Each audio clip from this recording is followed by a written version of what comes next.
If you work as a manufacturing facilities engineer, installing a new piece of equipment can be as complex as the machinery itself. From prep work to alignment and testing, it's your team's job to put it all together. That's why it's good to have Grainger on your side. With industrial-grade products and next-day delivery, Grainger helps ensure you have everything you need close at hand through every step of the installation. Call 1-800-GRAINGER, click Grainger.com, or just stop by. Grainger, for the ones who get it done.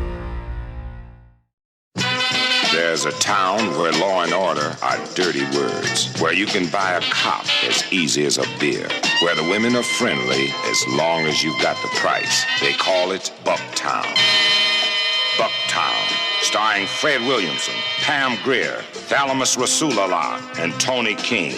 They're the greatest black attack pack you'll ever see. What the hell do you know about that? And they're taking over Bucktown. Like stealing candy from a baby. You know any prayers, Cracker? Damn, brother, you have become one violent dude. Fred Williamson, Pam Grier, Thalmus Rasulala, and Tony King. Together, they're dynamite in Bucktown. We're not talking about actors. We mean a real monster. I brought her back. She'll live and I'll get her another body. I know they're gonna catch me, but don't let anyone see me like that. Please, Doctor, help me! Biologically speaking, it's of primary importance that man should want to mate. Hey, that's... You don't get all your kicks from surfing, do you? We want to be free to ride our machines without being hassled by the man. And we want to get loaded. You think you're gonna make a slave of the world? I'll see you in hell first! The American International Podcast. Are you ready? Hello, you've reached your destination, the American International Podcast. I'm Cheryl Lightfoot. And I'm Jeff Markin. And today we're getting off the train in Bucktown from 1975. Bucktown was directed by Arthur Marks, written by Bob Ellison, and produced by Bernard Schwartz. Bucktown stars Fred Williamson as Duke Johnson, Pam Grier as Aretha, Thalmus Rasulala as Roy, Tony King as TJ, Bernie Hamilton as Waldo Harley, Art Lund as Chief Brian Patterson, Tierre Turner as Stevie, Carl Weathers as Hambone. Also appearing are Morgan Upton as Sam, Jim Bohan as Clete, Robert Burton as Merle, Gene Sims as Josh, Bruce Watson as Warren, the Bagman, and uncredited are Larry Hill as Deputy Sheriff Duane and Jody Maxwell as the topless dancer. As the movie starts, a jazz-funk music bed helps introduce us to Bucktown, the city of 1,000 bars and nightclubs. The police here keep a close eye on the local prostitutes unless their job duties require their attention. The night the movie starts, 2 local deputies are called out to catch a thief who allegedly ripped off the Poker Palace. These officers are Sam and Clete, and we will be hearing more from them later. Mm-hmm. They give chase to the alleged perpetrator, and Clete jumps out of the car to chase him. He goes over some train tracks in front of an oncoming train. Clete catches up to him there and starts beating him up. The train stops and Duke Johnson steps off. By now, Sam has joined his partner, and Duke sees the police laughing over the man they've just beaten. Clete sure loves his job. The two are also relieving the alleged perpetrator of whatever money he allegedly stole from the Poker Palace. Duke scowls at this, but is he going to do anything about it? Apparently not. He lets them see his disapproval, and Clete says that the guy that they're beating up is a real bad cat. Then Clete asks Duke if he's going to be in town long. Duke asks, "Why, are you the welcoming committee?" He walks on as Clete scowls at him. Duke hails a taxi, and the cab driver asks Duke if he believes in God. Duke says, yeah, why not? Because if he does, he's in the wrong place. Duke gets into the back of the car as the man who was beaten by the police officers is dragged off to the hospital. The cab stops in front of the Club Alabama. It's closed, and Duke asks the cabbie why he didn't tell him it was closed. And the reason is because Duke never asked him. Duke sighs and asks the cabbie for the name of a good hotel. "We don't got one," says the cabbie. Duke then asks for one where they change the sheets at least every other night. The cabbie recommends the Dixie, a couple blocks down the street. Duke insists on walking there after the cabbie offers him a ride. As he approaches the hotel, a prostitute with 2 Johns is leaving. I don't know why she's leaving, though, because she's selling them on her services. Next, Duke bumps into Steve. Steve is around 13 years old and tells the new-in-town Duke that he knows where he can find some action. He can tell Duke where to play cards. Sam and Clete have returned from the hospital now, and they pull up nearby to watch. Duke turns down Stevie's offer, and Stevie changes tactics and tells him he knows where he can get a woman. Duke laughs and says he's still not interested. The two cops are watching this exchange from their car with interest. Then Stevie walks over to his child-sized motorbike. Duke calls him a pimp, but Stevie corrects him. He's Walt Disney, and this is Disneyland. Then Duke enters the Dixie and rings the bell on the desk. The clerk flirts with him, but Duke's not interested in her either. He's only there for one night. She asks what a fine black man like him is doing here, and Duke says he's just here to bury his brother.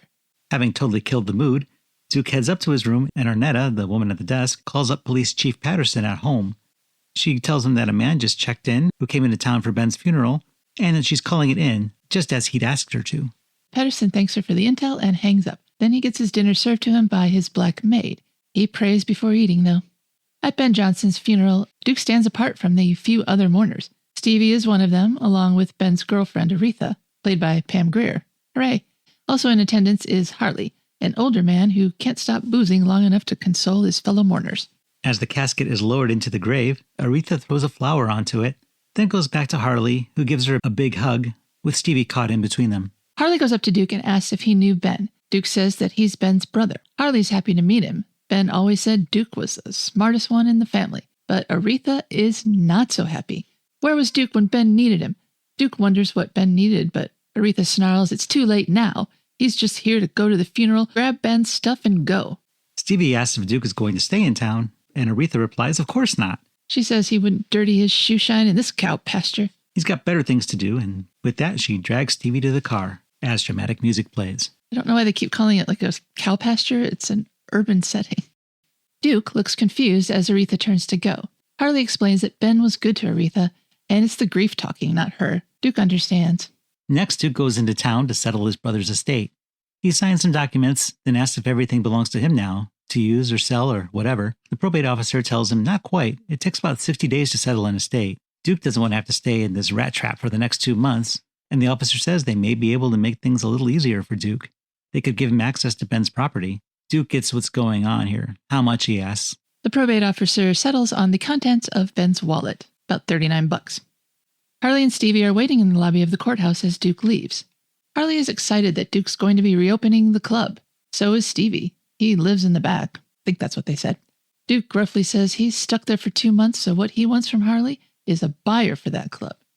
He exits the building, and Harley and Stevie give each other concerned looks and then go chase after Duke. Harley tells Duke that it's going to be difficult to find a buyer for a closed club, but if Duke were to reopen the club, it would be a lot easier to find a buyer. Duke is unmoved, so Harley kicks his pitch up a notch. He describes the club with customers and music and tells Duke he can up his asking price 4 times. And Stevie reminds him that he'll be making money as he waits. Harley says the tourists come from across the river to swing all night, and Stevie adds, and get some relaxation. They apply a little emotional blackmail on Duke, and apparently it's working. Duke tells Stevie he reminds him of Duke when he was his age, always jiving and hustling. But Stevie says he's not hustling, he's just trying to grow up in a fast town. And as for Harley, he's just an old football player who maybe drinks a bit too much now and then. But reopening the club could give him something to look forward to. And now we're at the police station where the town's mouthiest whore is mad. We saw her earlier, and now she's been arrested. They're giving her grief for robbing her Johns. That's bad for business, one of them says, and also bad for their bustling commercial sex industry. They can't have her clipping the marks. She feels she's justified because some freaky bastard wanted to wear her underwear. She storms out just as Duke enters the place. He's come to speak with them about the closed sign on the Club Alabama. Sam and Merle, the officers on duty, tell him that he'll have to come up with a license fee to reopen the club. Merle, a younger cop with a mustache, says, "What's the cost of that license? $400? Sam says, "No, I think it's $450. Duke sees the chief exiting his office with another deputy named Duane, and decides to go straight to the top, ignoring the petty officers. The chief allows this over Sam's objections. The chief invites Duke into his office. Duke asks what it is he has to do to get the club reopened. Patterson tells him that would require a city license, and he shouts out to Sam to get the latest figure on that amount and confirms it's still $450. But the renewal was due 2 days after Ben died, so it's now overdue. And until that fee is paid, Duke can't sell it or use it or whatever. But that's what it's going to take to have the padlocks removed.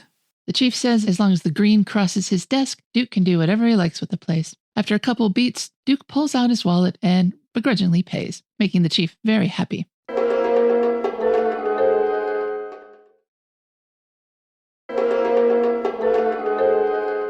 And now we're with Merle, the mustached cop we saw before, and the Bagman. This is Warren.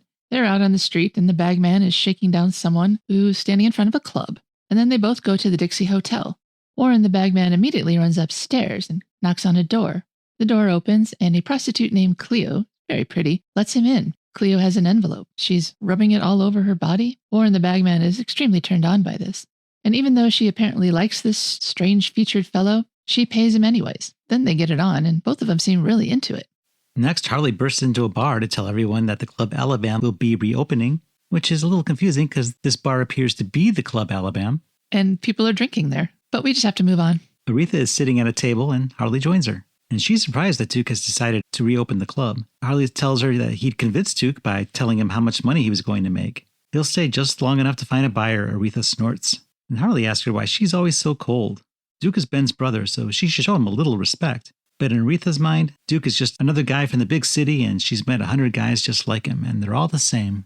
And every one of them has scarred her.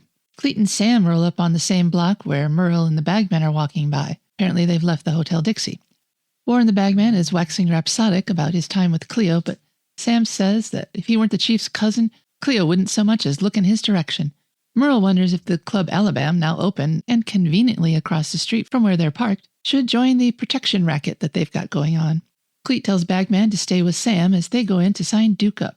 Warren the Bagman protests, but Sam barks at him to get in the car. So Clete and Merle go into the Alabama, and no one there seems happy to see them. Merle helps himself to a beer and spits it out. He says it tastes like it's been flushed down the toilet, so he hands it to Clete to try, but Clete just gives it a sniff and pours it onto the floor. How does Merle know what stuff flushed down the toilet tastes like? That's the question I'd be asking. From behind the counter, Duke glares at them and says, "If you smell and look like a pig, I guess you gotta act like one." Clete tells Duke that if he wants to stay in business, he's going to have to pay. Duke tells him he gave it the office, and Merle tells him that was just to remove the sign. At this inopportune moment, Harley and Aretha enter the club. Harley, oblivious to the drama happening at the bar, commands everyone to start partying. Clete is still dealing with Duke and asks for $100 every Saturday, and if he doesn't get his Saturday money, there'll be another sign on the door that means nobody can come in. His entire speech is laced with racist epithets and insults, something we really need to get used to in watching this movie, unfortunately. Duke tells them that they've had their laughs and they should probably go now. Merle says he just wants to check the cash register before they leave, and Duke tells him the price he's got to pay to do that isn't worth it. Stevie makes a joke about Clete and Merle's sexuality. I mean, they're always together. And the fight is on. Merle throws Stevie into a wall, then Duke starts throwing punches. Harley tries to help, but he's no Fred Williamson. Eventually, Duke prevails, and Clete and Merle get thrown out on the sidewalk like the white trash they are. Duke turns on Harley and Aretha. Why didn't they tell them what was going on in this town? Harley explains that he didn't say anything because he didn't want Duke to go, and Aretha thought that he was going to leave anyway, so why should she say anything? So Duke returns to the police station to tell Chief Patterson what's what. Duke tells him he's not paying off anybody. $450 was his first and final payment. Patterson closes the door and tells Duke that this is a busy department and they can't get by on parking tickets. Take Ben's case, for instance. They're not giving up. Duke asks what he means by not giving up, and Patterson says some unknown assailant beat him and left him for dead. This is news to Duke. He was told his brother died of natural causes, pneumonia. Patterson says yes, that's true, but what brought that on was exposure and loss of blood. After being beaten and left for dead, Patterson says that Duke seems like a smart man. Wouldn't it be better to just go along to get along? Now we're with Aretha. She's walking up to Duke's house, formerly Ben's, and she's holding an apology six-pack. Duke lets her in and accepts the six-pack, but is still upset about everything that no one told him, especially now that he knows that his brother was left for dead in the freezing rain. Aretha isn't proud of admitting so much information, but ... You wanted to play it safe, supplies Duke? Aretha agrees, but Duke says everyone's got it rough, baby, so Aretha walks back her apology and screams at Duke. Oh, he's so successful and smart. Ben told them this over and over until they were sick of hearing about it. She says she must have been crazy to come down here and try to apologize, and Duke asks what she wants from him. The keys to the city? You bastard, she shouts, reaching to slap him, but he grabs her and kisses her, and they wind up in bed superimposed over the house's exterior. I should have mentioned before that as they're discussing this, both of them have significant portions of their chest exposed. Outside of Duke's house, the four corrupt lawmen we've already met get into position. All but Patterson open fire on the house as Duke throws himself on top of Aretha and tries to shield her from the bullets. After a moment, Patterson emerges from his car and urges the men to stop shooting, telling them that they've made their point. This conversation is loud enough for Duke's benefit, I believe. Patterson also says that it wouldn't look good at the State House to have another death of a Johnson so soon after the first one. Aretha tells Duke that he's got to run. They're going to kill him. Duke says he's never run from anyone in his life and he's not about to start now. So instead he goes to the phone and makes a call. He calls his friend Roy in Philadelphia. Roy goes on about how people have been wondering where Duke has been and when he's getting back into town. Finally, Roy shuts up long enough for Duke to tell him what's going on. He asks Roy if he remembers what they did in Detroit. Roy remembers they were outnumbered 4-1 and they still overtook the town. Duke tells him that the odds are even worse where he is. It's a jive town with a bunch of crackers. Duke asks Roy to come down, and Roy says when. Duke says yesterday, and not only that, brings some muscle with him. He hangs up. Aretha looks at him and dramatically says, she's looking at a dead man. But then again, Aretha says everything dramatically, so I don't know if it's worth even pointing it out. Now it's the next day, and we're back at the train station. Deputy Sam is there to be the welcome wagon. The train stops, and Roy, TJ, Josh, and Hambone all disembark. They're looking a lot classier than just about anyone else in this town. Roy goes up to Sam and asks how to get to the club Alabama, by taxi or stagecoach. The befuddled deputy tells him that the cab's broken down, and Roy grimly starts walking to town. TJ takes a moment to crush the deputy's hat by stepping on it. Then he looks at Sam's shirt and tells him that he's a real slob. The four of them walk through town, and Stevie is there to greet them. Hey, fresh meat, what you want? Gambling, pinochle, poontang? One of them tells Stevie to buzz off, and Roy says to leave him be. He's just trying to make his hustle. Roy started out the same way. Stevie puffs out his chest with pride. Roy and his gang find the Alabama, and they go inside. Aretha announces to Duke that his friends are here, and introductions are made. Duke introduces Harley and Aretha to his friends, and TJ looks a little too interested, maybe a lot too interested in Aretha. You can see that trouble is brewing here. Now we're switching to a completely different location. We're outside the Hotel Dixie. Deputy Duane is outside the hotel, squinting up at the window. He's talking through the radio, saying that he doesn't like the look of these newcomers. As for Roy and his men, they have all checked into the Dixie. TJ comes down the hall with a blonde on each arm. He knocks on a door and Roy answers. He tells TJ to get rid of the jailbait, then they go in for a meeting. Duke, Aretha, Hambone, and Josh are already there. They start talking strategy. They have to worry about 4 cops and the chief. Roy asks about the mayor, and Aretha says they won't have to worry about him. He's the one who brought in Patterson to clean up the town, and he didn't turn out to be what was expected, so the mayor will be just as happy to see the chief go. Then Hambone notices that one of the cops is standing outside the hotel even as they speak. Duke warns them not to dismiss Patterson. He's not just some old guy. He's more trouble than he seems to be, and says they really need to do this job quickly, just like the last one. In the meantime, we see that TJ is getting too handsy with Aretha. She leans over and whispers something in her ear that makes her explode in anger. She calls him a sick animal and storms out. Roy asks, what's with her? TJ just shrugs and Duke glares at him. But he does nothing.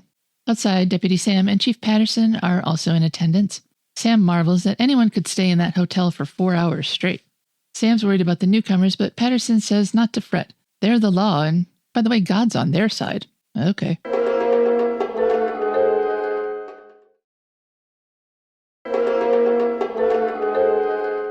And now we're inside one of Bucktown's hundreds of nightclubs, where a topless dancer is shimmying on stage. Duke and Roy are at a table, plotting out how to get at one of the cops. Another woman comes bopping up to their table to offer them some female companionship. But Duke and Roy hold hands, and Roy even kisses Duke's hand, and pretend that they have chosen each other's company and don't need a woman. She screws up her face in disgust. Then Duke and Roy go outside where Deputy Sheriff Duane is standing waiting for them, out of uniform. They joke with him that they're headed down the street to another club if he'd like to continue following them. Then they walk off laughing. Through voiceover, Duke is telling Roy about each of the cops they'll be taking out. Sam gets his kicks at the casino each night, and we see that that is the case. Merle works over the ladies at Ruby's Whorehouse, of which Merle is a part owner. And we see what's being described here too. Yeah, some poor unfortunate woman looks like she's about to get thrown over a banister. Outside the courthouse/police station, probably the police station, it's hard to tell. Duke tells Roy that there's usually only one cop on duty at night, and Roy notes that that cop's probably asleep. Deputy Duane is still following and hiding nearby, listening. They agree that the first thing they have to do is take out the radio, which is manned by Warren the Bagman for some reason. Well, he's the chief's cousin. It's like taking candy from a baby, chuckles Roy. We have a brief shot through the streets of Bucktown to show time passing, and Warren the Bagman is at the hotel for his weekly pickup/rendezvous, but instead he meets Hambone with a baseball bat. Hambone knocks Warren out and walks off with the Bagman's bag. We see that Clete has a room at the Dixie as well, and he has a lady friend for the evening. He's getting dressed and she asks for a cigarette, but Roy sneaks up from behind her and sticks a gun in her face, warning her to be quiet. Duke comes in through the main door and Clete locks himself in the bathroom. Then he jumps out the window and goes down the fire escape. Clete runs out to his car, but Hambone is already there holding a shotgun. He starts blasting Clete's car even as Clete is inside trying to pull a revolver from the glove compartment. Finally, one of those shots hits the gas tank and the car gloriously explodes. This flips Clete over and he's now unconscious or dead or both on the ground. Duke and Roy run up with their guns but see that Hambone has already finished the job. Back at the police station, Duane is complaining to someone who has made him a hamburger that he wanted it with mustard and without ketchup, but this one came without mustard. And this is a disaster. As Duane storms out of the kitchen area, Josh sneaks in the back with a shotgun. He motions for the sandwich artist to be quiet as he follows Duane. Josh sneaks into the police station. Duane's looking out the window. Josh picks up the phone and drops it on the floor. A startled Duane turns around and sees Josh and his shotgun aimed at him. Josh tells Duane, "Don't move," and questions whether Duane knows any prayers. The radio crackles to life and then Josh blows him away. Josh then quips, "You should have had the ketchup." Next we see Sam is at the casino, as had been foretold. Roy comes in with a gun and everyone starts to panic. He says he doesn't want any of them, he just wants Sam. Sam grabs the nearest available female and puts his gun to her head. Roy calls out for Duke, who casually strolls in. Then Sam makes a run for it and Duke and Roy follow him outside. Sam drops the woman, holds his gun up, aiming at both Roy and Duke. Roy shoots first, though, getting Sam in the arm. He tells Duke that he's losing his touch. Duke then fires at Sam's retreating form and gets him in the ass. And then we see that TJ was in the cop car, sitting nearby. He opens the car door and delivers the fatal shot, killing Sam. "Why waste ammo?" he asks, looking at Roy and Duke. Roy laughs and Duke just looks angry. It's his plan. I don't know why he's so angry during all this. Merle is in the whorehouse, being ridden by his lady choice of the evening. Hambone comes in, grabs her and pulls her off of Merle. Then TJ enters and Merle kicks him back and reaches for his gun, which is sitting on the dresser. Hambone smashes his hand and grabs the gun.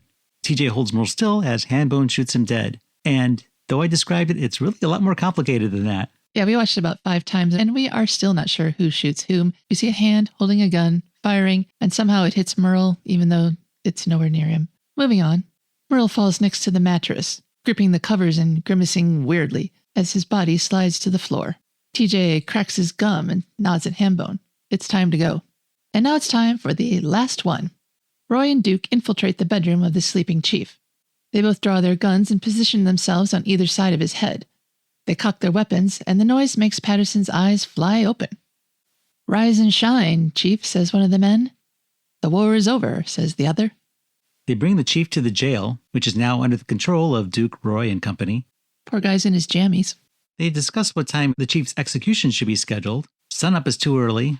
High noon would interfere with lunch, so 1 o'clock maybe? Then Roy suggests, "Now is a good time." "You're not going to kill me," says the chief.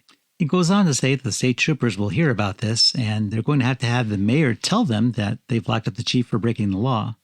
And they'll have to keep him alive to prove that he wasn't executed. But everyone laughs at this suggestion as they lock Patterson in a cell. At the government building, the mayor's staff, including the probate officer we met earlier, are tallying up the police bribery funds for the night. How much for gambling, how much for prostitution, etc. The mayor is very grateful to Duke, Roy, and the others, and wonders how best to express that gratitude before they leave. Roy asks the mayor what he plans to do with the badges they've collected. The mayor isn't sure off the top of his head, but he would like to do something to show his appreciation before they leave town. Then that probate officer says he's counted up the sheriff's entire night's take, $6,319. Roy looks over the ledger with interest. The mayor, still pondering, suggests a parade. Marching bands, pom-pom girls. "Nope," says Roy and Hambone. Roy assures the mayor that he will think of something. And here's where this movie should be over, but there are still 41 minutes left, so it's time for a plot twist.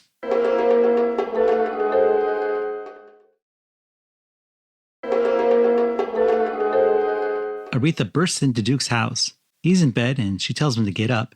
He says any time is the right time and invites her to join him, but she says that she didn't come to get him in bed. She's come to get him out of it. Duke says it's too early for that. Roy isn't leaving until noon. But that's what Aretha is here to tell him. The train's leaving at noon, but Roy and his boys aren't. Roy has conned the mayor into making them the new police force in town, with Roy as the chief. Duke thinks this is pretty funny, with each of them having a rap sheet a mile long, but he admits that Roy must be up to something. Aretha has more info to dump. They're going to take over the bribery racket the police had running. Duke chuckles some more, but Aretha says it doesn't matter that they're brothers. No matter what color a person is, when they see a little money, they want it. She calls Duke a dummy and urges him to stop chuckling and get up. Now we're back at the jail, and Chief Patterson, still in his pajamas, is being held at gunpoint by TJ, while Roy is questioning him and Hambone is sharpening a razor on a leather strap. Roy asks where the money is that the police have been taking. Patterson can't take his eyes off the razor. Paying off street scum is easy. Giving in to them, impossible, he says, which makes absolutely no sense. No, but what it seems to mean is that the chief's not talking. Roy tells Patterson that a man that won't talk doesn't need a tongue. Then he looks over to Hambone with his now sharpened razor. Duke has decided to pay Roy a visit at his hotel. Roy is entertaining Arnetta. Roy sends her away so that he can tell Duke about their new partnership. What partnership? Asked Duke. I thought you were leaving town. Roy says that they were going to leave until they realize the lucrative opportunities this town will provide them. Unlimited bribery potential. He tells Duke that the Lord helps those who help themselves. They mean to help themselves to all the money in Bucktown. And now they've got badges to validate what they're doing. And there's even one extra one for Duke. But Duke says that's not his bag. Besides, this is his brother's town and his brother's friends. He doesn't want to lean on them like that. Roy says, okay, they'll just collect enough to pay the rent, like Robin Hood stealing from the rich to give to the poor. And Duke can go back and run his club, and they'll take his cut and put it in the safe in the city hall, and then when Duke is ready to collect it, it will be all there waiting for him. Roy tries to toast to this new partnership and to Bucktown. Duke accepts the cup, but does not drink. And now we see Hambone in his loud red plaid jacket. He's walking down the street, shaking down a doorman successfully. And then he's with Cleo, where he tries to get money out of her, but is not so successful. She doesn't have it. Hambone tells her that she best open up her piggy bank. Everyone pays their dues now. Then Hambone returns to the city hall with the bag of money he was able to collect. TJ complains to Hambone about Duke. Duke's got a percentage of the money, and he doesn't even want it. And he doesn't do any of the work. But Hambone says that's the way Roy wants it. And TJ says that that's because they're such good buddies, but what if they weren't good buddies? Maybe they can change that. Hambone is skeptical, but TJ has already set his plan in motion. And Josh is going to help too. And now we're at the Club Alabama, where a drunken Harley is holding court, regaling Josh, TJ, and Hambone about his football exploits. Harley is significantly wasted here. The others start ragging on him, telling him there's no way he was the big football star he claims to be. Harley tries to defend his honor and ends up getting the crap kicked out of him. It's a 3-on-1 fight, and Josh has a blade. Harley's getting slashed. And the next time we see him, he's being hauled out on a gurney to an ambulance. Duke comes walking down the street, sees the crowd, and walks up to the gurney where Harley is laying. Stevie and Aretha are already there. Aretha tells Duke that she and Stevie are going with Harley to the ambulance. And after everyone's loaded in the ambulance, we see it drive away. So Duke goes off to find Roy, and he finds him in the courthouse at City Hall. Duke asks Roy why he sent his goons to beat up on Harley. Roy said that what he'd heard was Harley got drunk and was causing a disturbance, and that's why his men are wearing those badges to keep the peace. Duke says that's BS, and Roy knows it. Roy asks why Duke is all up in it with him, and Duke says it's not like that. He just wants Roy to control his goons, because if they keep messing with his people, they're going to have to tangle with Duke. Duke leaves, and TJ enters. Roy asks TJ what happened again with Harley, and TJ repeats the same story he'd told Roy before. Harley was drunk, and it took 3 of them to bring him down. A likely story. In a corridor meant to serve as a hospital hallway, a nurse and an orderly park Harley's gurney there, and then they go. Aretha arrives to see him. She asks Harley what happened, but he really can't remember. They were all drinking, though. Aretha comforts Harley and tells him he's going to be all right. Harley says it took 45 stitches to sew him back up, and that must be some kind of record. And Aretha agrees that it must be. Now we're at the town barber shop where the mayor is being prepped for a haircut. He's talking to Duke and saying that Roy seems to be building up an army. He goes on to say that things were bad under the old chief, but now they're 10 times worse. The mayor says there's no way they can fight them. And Duke just stares off into space. Now we're at the Club Alabama. Roy enters.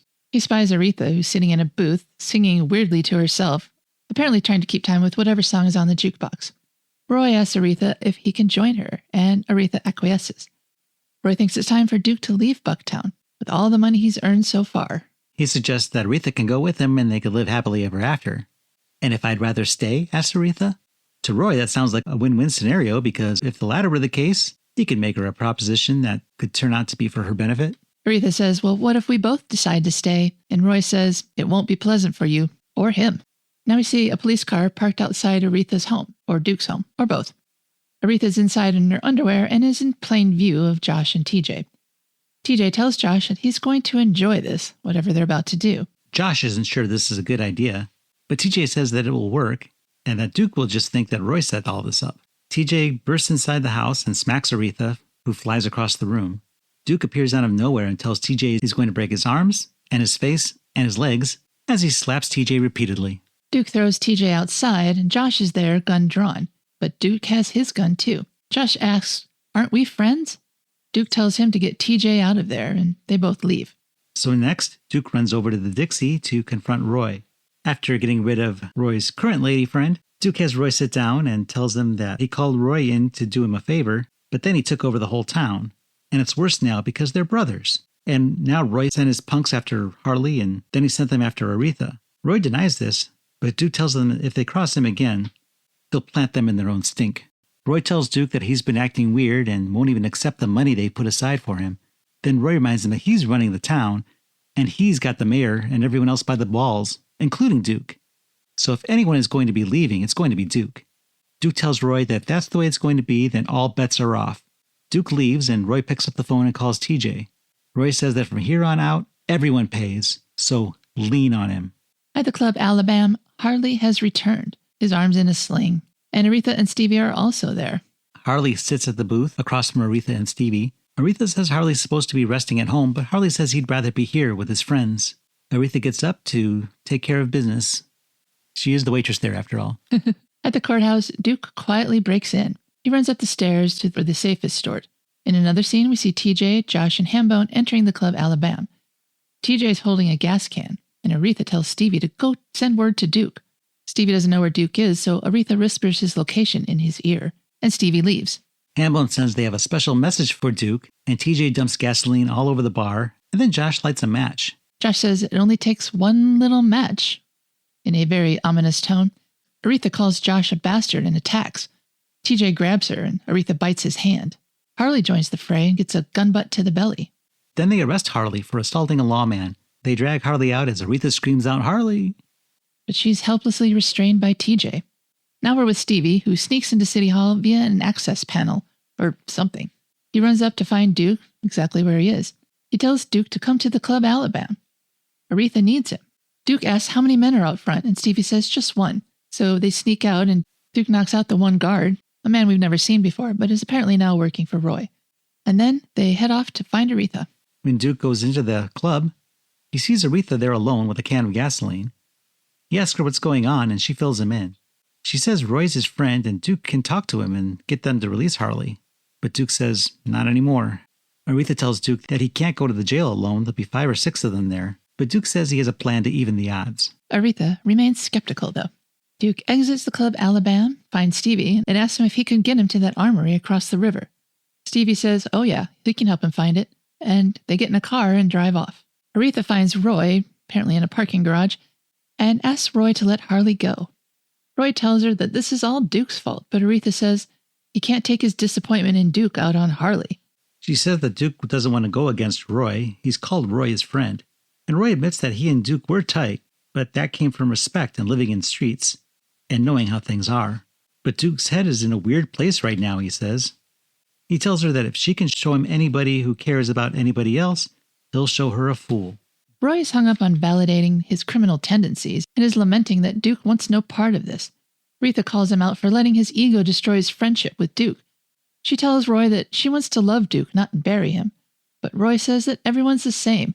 Everyone has their hands out reaching for more, and they don't care who gets killed, as long as the dice keep rolling and the hoes keep hoeing and the money keeps flowing. Everyone's scratching, but Roy is just scratching a little harder than anyone else. Aretha asks if he's ever loved anyone. Roy says maybe, maybe not. He's never had a woman to fight for him the way Aretha's fighting for Duke, and maybe he envies that a little. But Aretha doesn't get another chance to convince Roy. He tells her, be seeing ya, and drives off. Now Duke and Steve are pulling up at the gate outside the armory. They break the chain and make their way inside. Then they go through a second gate, and soon they find an M20 AUC. It's an armored car/battle truck. An urban assault vehicle. Meanwhile, Aretha goes to the police station to talk to TJ. She tells him that they haven't been too friendly with each other, and she'd like to change that. TJ is listening. She tells him that she wants him to let Harley go. She says Harley's just an old drunk and of no use to anyone, but she feels sorry for him. Aretha says that if he'll do her this one little favor, things will be really sweet between them, if he gets her drift, and he does. He wants the sweetness first, but Aretha says that it'll be good between them if she knows that Harley's safe. So TJ takes her back to see Harley. Aretha tells TJ that she needs to take Harley to the hospital, and TJ thinks that's pretty funny after she's come in here trying to make a deal. TJ takes what he wants, and he says he's going to kill Duke. Like this. He pulls out a gun and shoots Chief Patterson in the neighboring cell. Guess he's been there this whole time. Then he points the gun at Harley and tells Aretha to beg. He demands Aretha's honey, sugar, and milk, whatever that means, and wants her to beg for Harley's life. But Aretha refuses. This doesn't seem very wise, considering that all she wanted to do was save Harley. Now we see that Duke and Stevie are slowly driving the M20 back to Bucktown. One of Roy's guards sees it coming and tries to drive off to warn the others, but Duke runs down the car, causing it to explode. Then Duke drives straight into the police station. Battering ram extended. Duke jumps out and shoots Josh. Then he moves on and shoots TJ. Harley goes over to TJ's corpse and tries to get the last word with it. Duke checks on Aretha and then tells him that Stevie's outside in the chariot. But Stevie has gotten out of the vehicle and comes around to warn Duke that Hambone is also out there. Duke and Hambone fire at each other. Then Duke warns Aretha and Harley to hang back. On foot, he chases Hambone to City Hall and shoots him in the back as he runs up some stairs. Duke then continues up the stairs, where he catches up with Roy. "Did you get them all?" asks Roy. "All except for one," says Duke. Duke says he never would have guessed that the two of them would ever be on opposite sides of a fight. Roy tells Duke that, though he probably won't believe him, Roy never lied to Duke. He never sent anyone after Harley and Aretha. It was all TJ. He wanted Roy and Duke to tangle. Duke says he did a good job at that. He goes on to tell Roy that he doesn't want to kill him. He just wants to beat the crap out of him. Roy agrees to his terms. They'll fight, and the loser has to leave town. And the two have a knockdown, drag-out fight. Roy almost pitches Duke over a railing to the floor below. The two fight some more and end up rolling down the stairs. They fight throughout the first floor of the courthouse to a back room where they store ladders and such. And the fight gets more violent and more bloody until they crash through an outside door. Harley, Aretha, and Stevie are in the audience now. As the fight goes on, they're using 2x4s and shovels on one another. Duke manages to crouch behind a car, and to find him, Roy climbs the top one and then straddles another. Duke sneaks up between the two cars and kicks up at Roy's crotch, sending him to the ground. Duke picks up Roy, and a final punch into a sawhorse ends the fight. Aretha runs up to Duke. Harley holds Stevie back so he doesn't run up to join them. They need their alone time.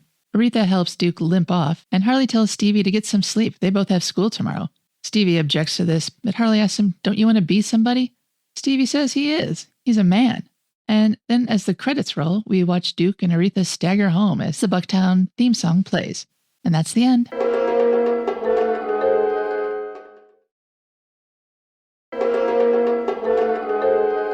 Welcome back to the American International Podcast. Today we're talking about Bucktown from 1975. In August of 1974, a box office magazine article announced that Fred Williamson had made a co-production deal with Henry Plitt, vice president of ABC Theater Holding, to make a film. However, Plitt did not receive an on-screen credit for Bucktown. As became obvious, Pam Grier was cast against type in Bucktown. Director Arthur Marks said in an interview that he told Grier his idea for her character. Quote, "You wouldn't be shooting anyone or any of that stuff. Your job is to provide a solid base as to why Duke wants to stay in this small town." The budget for Bucktown was set at $600,000, and principal photography was to be on location in Kansas City, Missouri, primarily downtown, with some scenes shot in Platte County and Leavenworth, Kansas. Director Arthur Marks stated in an October 1974 box office article that the story was originally inspired by an article in Time magazine about a bartender who fought back against shakedowns by having a gunfight on the streets of Brooklyn, Illinois. Marks chose to shoot in Kansas City since the film needed a large city that is separated by a river from a smaller city, and that fit the bill. Marks also said that his daughter's husband, president of a local country club, asked him to come out there. The article also reported that principal production began on September 30th, 1974. Locations included 12th Street, 9th Street, and Locust. The railroad depot was in Leavenworth, Kansas, and the cemetery was in Platte City, Missouri. A story published in the October 14th, 1974 edition of Box Office reported that officials at the Platte County Courthouse were unhappy that the filmmakers had not obtained permission to use the courthouse before shooting scenes there. The court requested copies of the script as well as acknowledgement of the production company's financial responsibility to decide if further filming would be allowed. Presiding Judge Henry J. Miller stated in a Variety article published on October 23rd that if the movie proved to be immoral, he did not think it should use public property to film. At the time of the hearing, Scenes in the courthouse lobby, probate office, and circuit courtroom had already been filmed. On October 16th, the Kansas City Times reported that production had resumed and that the court officials relented when they received a letter from the producers saying there would be no explicit sex scenes in the film. Producers had been waiting to shoot the parking lot fight and the jailbreak, where a breakaway wall was employed for the scene where the armored car broke through the jail wall. Tom Thomas, the Platte County Sheriff, had already given the producers permission to film in the jail cell. The Kansas City Times reported that around 200 spectators retreated to the sight of several scantily clad dancers who had bit parts in Bucktown as they were walking through the crowd as producers shot a scene outside the Can-Can Club featuring Fred Williamson and Thalmus Rasulala. The article quoted bystanders as wondering what the name of the movie was, and a girl in the crowd claiming she was supposed to be in it. Williamson, a former football player, told the Kansas City Star that while he was in Kansas City shooting Bucktown, he would have time to fulfill his Monday Night Football broadcast duties. They were going to give him a break. Jody Maxwell, who played the topless dancer in one scene, told the Kansas City Star in July of 1975 that her role in Bucktown was her way of trying to appear in regular movies. Maxwell was previously known for X-rated roles and had hoped to grow her career beyond them. I don't know that she succeeded, though. In March of 1975, The Hollywood Reporter published a blurb stating that 3 studios were bidding for the rights to distribute Bucktown. Daily Variety reported on June 2nd that AIP had won those rights. Bucktown was released on July 2nd, 1975, and was given an R rating. Box Office Magazine recommended theater owners use the star power of Fred Williamson and Pam Grier to their advantage and to create a Lucky Buck contest, allowing theatergoers with the right combination of serial numbers on a dollar bill to get admission to the showing. The sole tagline for Bucktown is, "Whatever you want, they got, and Bucktown is where you find it." Bucktown, according to director Arthur Marks, was a big success. He said in a 2012 interview that AIP wanted to distribute the film after they saw it, and that, quote, "it made back its initial costs very quickly and played every inner city in the North. It was playing the State Lake Theater in Chicago, about $60,000 to $70,000 a week." Mark's success with Bucktown for AIP led to their distributing his subsequent films, like Friday Foster, JD's Revenge, and The Monkey Hustle. Reviews for Bucktown were generally not good. Vincent Canby in the New York Times said, bluntly, that Bucktown is a rather nasty black exploitation melodrama. Bucktown, which is located about halfway between Kansas City and Oz, is so riddled with vice that it would make Gomorrah look like Salt Lake City.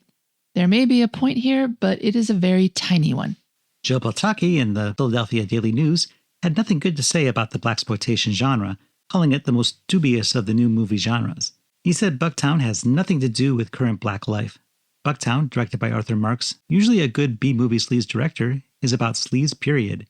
The plot is pure stupidity. It's all ugly, saying even Pam Grier was unattractive in the film. Really?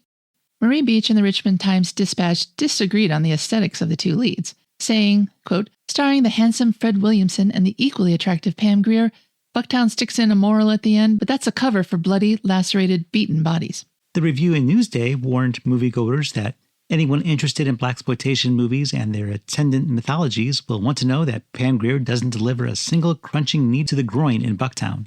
It's Grier's co-star, Fred Williamson, who is top banana in the violence department. Grier, whose tough mama exploits have earned her stardom and big bucks at the box office, sticks more or less demurely by her man. He then calls the plot less logical than a comic strip and as predictable as a spaghetti western or a spear and sandal epic. George McKinnon of the Boston Globe said Bucktown was, quote, "so unreal with an elemental, predictable plotline that is more tedious than terrifying. Fred Williamson and Pam Grier, 2 of the screen's most personable and photogenic performers, give the film what little class it has and make the viewer wish for something better for them instead of this throwaway trash."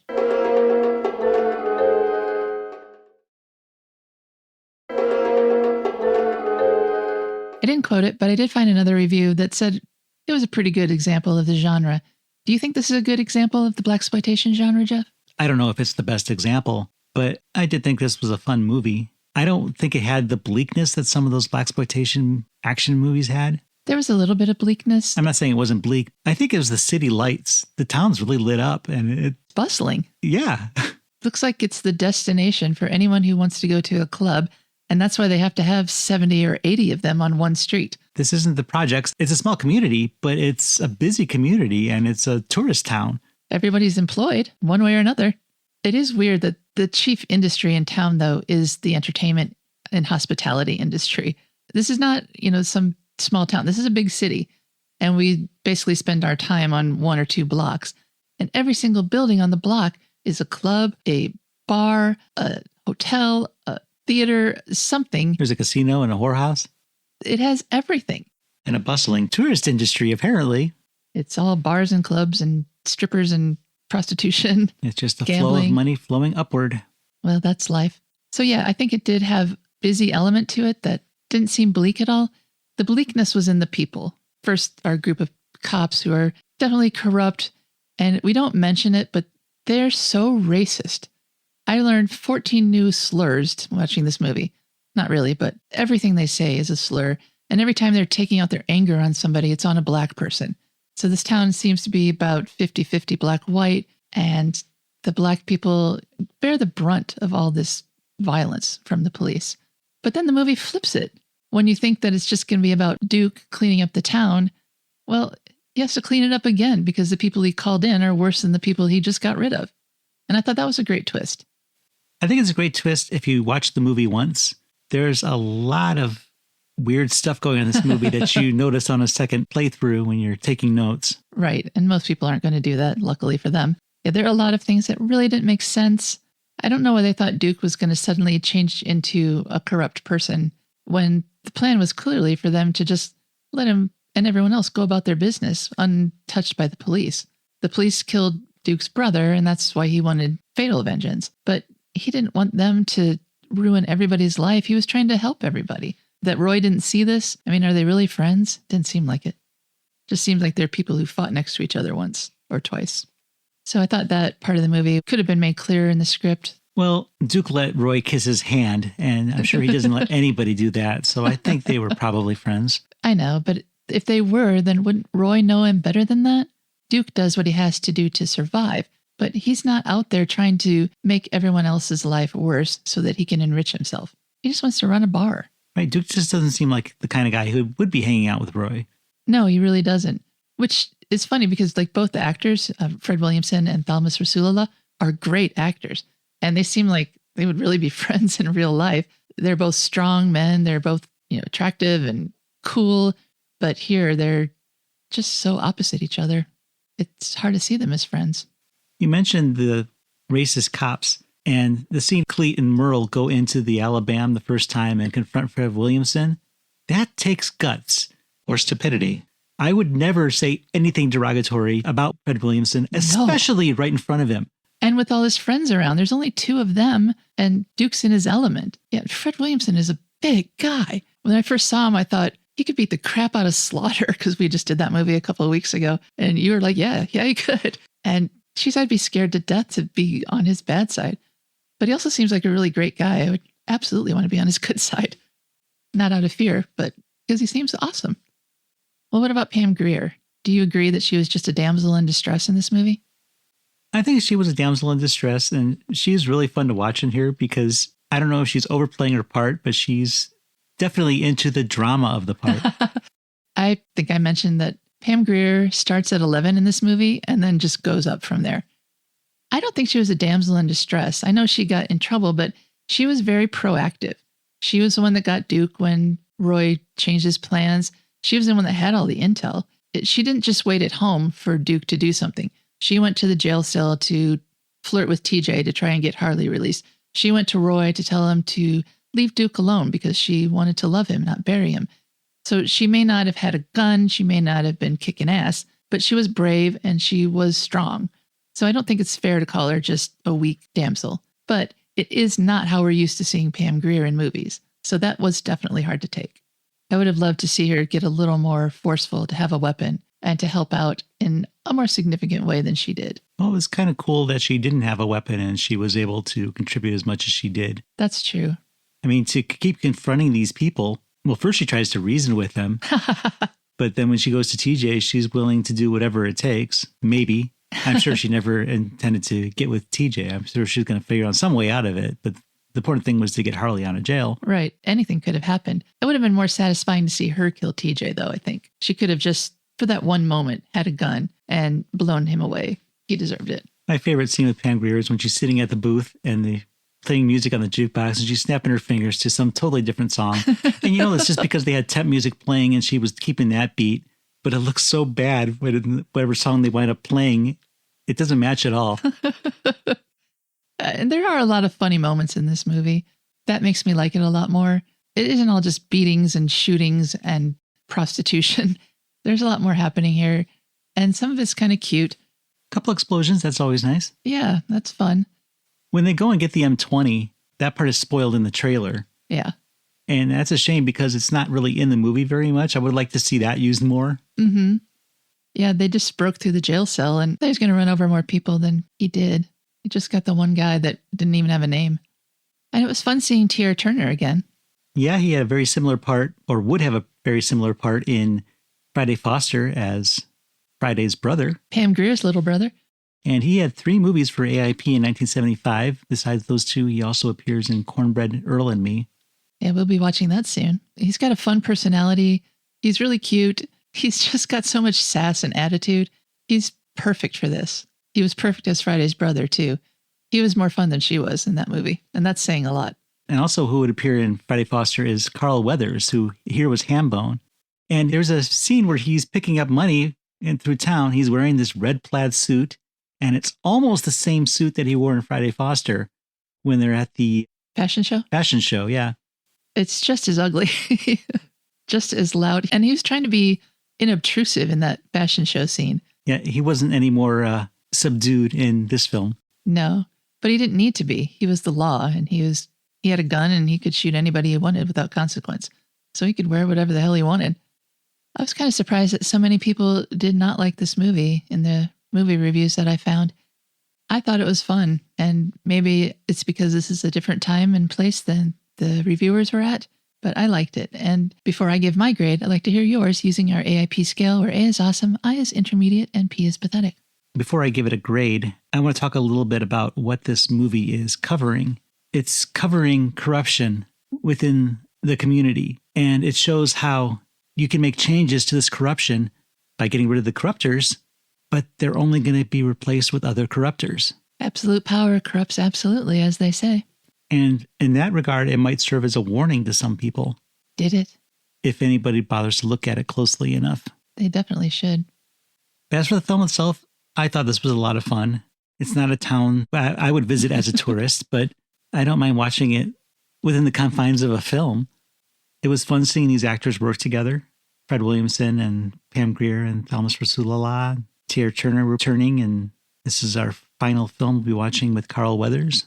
Oh, I like him so much. But I found myself smiling throughout this entire thing, even when people were dying. That says more about you than the movie, doesn't it? I really enjoyed it. I'm going to give this one an A. What do you think, Cheryl? Once again, you have spoken my words for me. This is a lot of fun, and this is a movie genre that I really look forward to whenever we have what's considered a blaxploitation movie. I know that it's not going to be some dreary, boring love story. It's not going to be some gross, violent actioner. There's going to be something more to it. There's more to it than just thugs beating up people. There's more to it than just shootings and explosions. There's a real story here. And like you said, it's the corruption that's inescapable in society. People are always going to take advantage of those beneath them. And this movie proves it, in that you can't even call in the cavalry, because the cavalry is going to turn around and turn into the bad guys. And that is kind of a bleak message, but at least it's a message. This movie is not just a shoot 'em up, and there's a lot more going on here. And the actors are people that I look forward to seeing. I love a Pam Grier movie. We love Pam Grier. We got to meet her last year, and she's amazing. Yeah, we got a picture of Jeff with her on the wall here in the studio. And Fred Williamson is so cool in this movie. Like I said, I just want to be his friend. He's just the platonic ideal of a hero. And we saw Thalmus Rasulala for the first time in Blackula. I love that movie, and I loved him in it. And even though he's definitely the bad guy here, he's a multi-dimensional bad guy. Unlike the white cops, they're just bad, and there's no reason for that other than they're greedy and they're racist. But the black people in blaxploitation movies get a lot more dimension, and that's always good to see. So I'm going to give this an A too. I also enjoyed watching it. We always get a little down when we have to do stop downs and write down what happens in movies, and sometimes that makes them less enjoyable for us, but that's just a function of the podcast. It has nothing to do with the movie, and I enjoyed it. So if I had to watch it again, and I probably would, I would still enjoy it, even knowing what's going to happen. Because just the way that the characters are allowed to be themselves and be different, and they all have their own dimension, they all have their own facets, and I love that. And I thought Pam Grier was great in this movie. She's not Coffee, she's not Foxy Brown, but she's still a badass in her own way. You can't give that a bad grade. So I'm giving it an A as well. I would definitely watch this one again, too. I wouldn't stop it down to take notes ever again, but I will watch it, and I look forward to seeing it again someday in the future. To find out more about Bucktown and the other AIP films that we've talked about on the podcast, you can visit our website at aippod.com. There you will find all sorts of items that aren't available on an audio-only medium such as a podcast. You can view trailers for the films, get some additional commentary, and more information. Again, that's at aippod.com. Visit us, won't you? Well, now it's time to board the train away from Bucktown. For the American International Podcast, I'm Cheryl Lightfoot. And I'm Jeff Markin. And we'll meet you at the drive-in. Follow the American International Podcast on Instagram and Letterboxd at AIP_pod and on Facebook at facebook.com/American International Podcast. The American International Podcast is produced and edited by Jeff Markin. A man whose mind is distorted by hatred. And Cheryl Lightfoot. A girl hungry for too many things.